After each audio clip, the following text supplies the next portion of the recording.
exterior engine refresh tayo. So guys, meron tayong mga in-order na goodies para kay LC105 project natin. So, thanks ulit kay Boss Lenore Otoyot. So, itong headlight kasi niya, although maganda pa, hindi kasi ito yung original sa kanya. So, pinacelift siya para maging second gen ng LC100. So, sabi natin, kung babalik natin siya sa original, kailangan natin balik to sa OEM spec niya, no? So, umorder tayo ng original Toyota. So, ito. Medyo binuksan lang natin. Pero yan, brand new na OEM na headlight ng first gen ng LC1. So, yep. So, magkahiwalay na yung clearance light niya saka yung headlight. So, ito. Yan. So, hiwalay siya. Tapos yung, ito, set yan. Bale, dalawa. Tapos, ilaw. Gulat nga ako, meron pang stock na brand new. Diba? Pero sa 80 nga meron. So, walang imposible kay Boss Lenore. Yun, ito, kaya siya mahal. Medyo mas mahal siya kaysa dyan sa ganyang one piece. Glass kasi siya. So, ang ganda niya. Hindi siya nag-fade. Crystal dito. Glass. Mas mahal pa doon kaysa sa one piece eh. Tapos umorder na rin tayo ng repair kit ng ano yan dito yung pangilalim? Knuckle kit.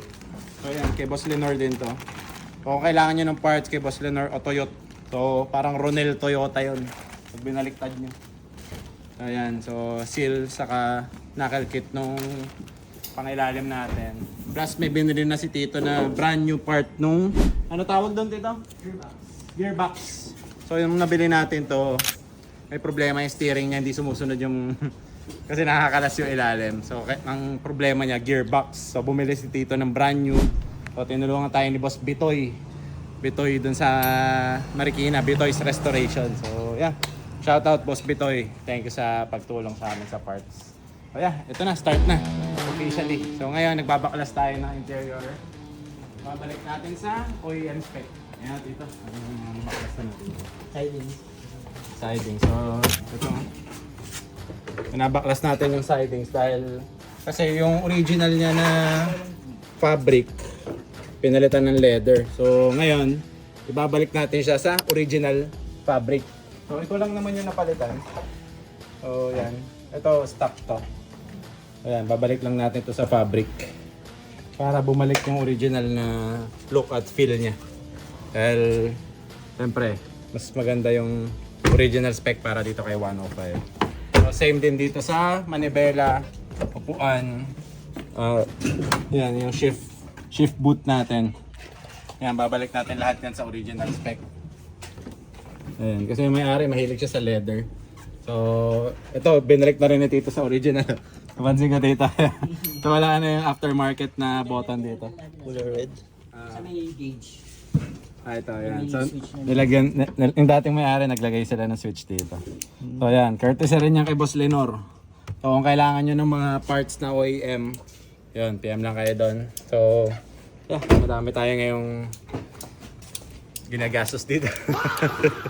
So, yeah, more updates soon dito sa LC105 project. Exterior engine refresh tayo lahat para bumalik siya sa OEM spec. Max 10, papalit tayo. So, watch out lang kayo sa update soon. Let's go!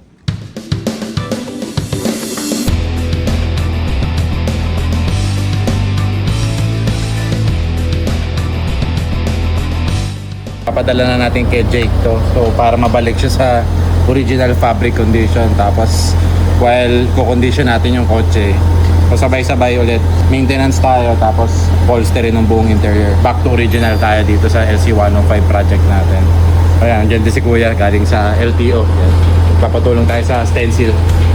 Kasi mahirap stencilin bago natin siya pa-rehistro at pa-transfer. Yun yung update kay LC105 project natin. Go!